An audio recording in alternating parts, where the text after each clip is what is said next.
বাংলাদেশ জাতীয়তাবাদী মুক্তিযোদ্ধা দল রাজশাহী জেলা এবং মহানগর আয়োজিত আজকের এই বর্ণাঢ্য র্যালির শ্রদ্ধেয় সভাপতি, প্রধান অতিথি, বিশেষ অতিথিবৃন্দ এবং রাজশাহী মহানগরবাসী, আসসালামু আলাইকুম ওয়া রাহমাতুল্লাহ।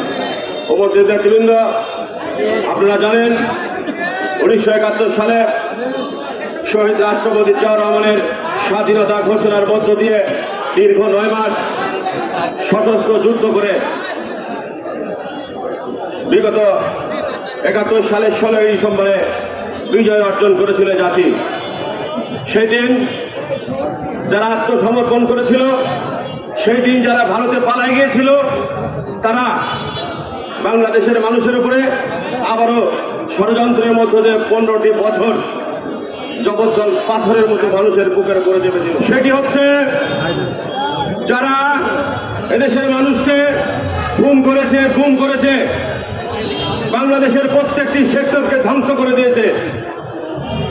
তারপর ছাত্র জনতার আন্দোলনের মুখে তারা ক্ষমতা মস্তক থেকে পদত্যাগ করে ভারতে পালিয়ে গেছে।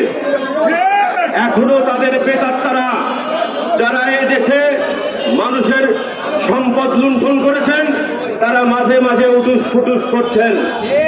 আজকের এই সমাবেশ থেকে বলতে চাই, মনে রাখেন 71 সালে আমাদের নেতা শহীদ রাষ্ট্রপতি জিয়াউর রহমান স্বাধীনতা ঘোষণা দিয়ে ক্ষান্ত ছিলেন না। অস্ত্র হাতে নিয়ে যুদ্ধ করে দেশ স্বাধীন করেছিলেন। আপনাদের নেতাদের মতো পালায় যায় নাই।